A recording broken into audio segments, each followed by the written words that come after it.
اجازه میدین شروع کنم؟ شروع. با سلام و عرض ادب. امیدوارم حالتون خوب باشه. توی این ویدیو میخوام وصل کردن و نیدل زدن فیستول رو بهتون آموزش بدم. آقای دهقان لطف کردن بهمون اجازه دادن که ما ویدیو بگیریم. خب این میفته داخلش. ببینید ما به اندازه کافی اینجا رو دو میکنیم و یه دونه گاز بله تمیز میکنیم. اینا بهشون میگن حوضچه های. این الان حوضچه فیستول ایجاد شده. این الان رگ مصنوعی. خب این فیستول، این رگ مصنوعی. ما یه دونه نیدل شریان داریم، یه دونه نیدل ورید داریم. الان این نیدل شریان. خب نیدل شریانمون اینجوری میاد، برخلاف جهتی که سرم میزنیم. دیدین وقتی میخوان آنژیوکت بزنن از پایین به بالا میزنن، شریان رو باید از بالا به پایین بزنیم.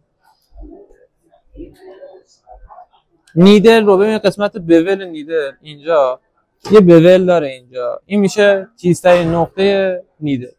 این قسمت بول نیدل پاره کننده است، باعث میشه که درد کمتری داشته باشه بیمار. ما یک مقدار پوست رو میکشیم، میگیری الان به کامل. یک مقدار پوست رو میکشیم و وارد رگ میشه.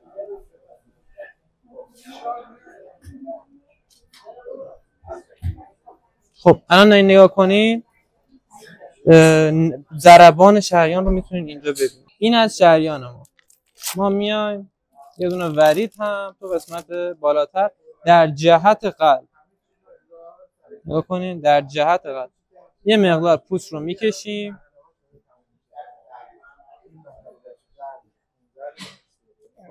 نه میخوام این چیزه نیفته. یه مقدار میکشیم. خب قسمت بول رو اینجوری برعکس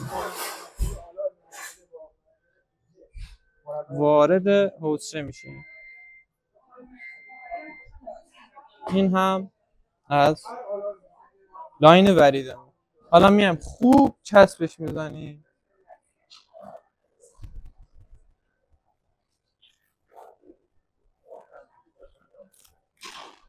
با چسب حسیدی میایم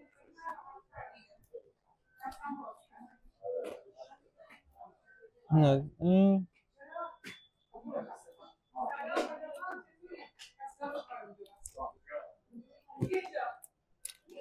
خب این از این چسب قسمت وریدی رو زدیم. یه دونه هم باید چسب قسمت شریانی رو بزنیم.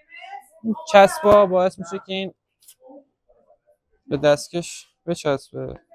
دستکش رو در بیاریم بهتر.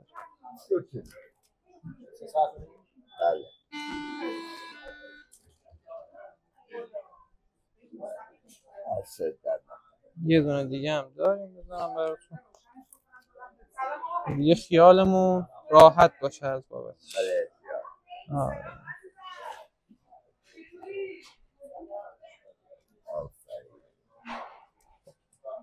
این از این هم از وصل کردنش. لاین شریانی رو به شریان وصل میکنیم، لاین وریدی رو به ورید و حالا توی مراحل بعدی بهتون میگم که توی دستگاه باید چی کار بکنیم. اگر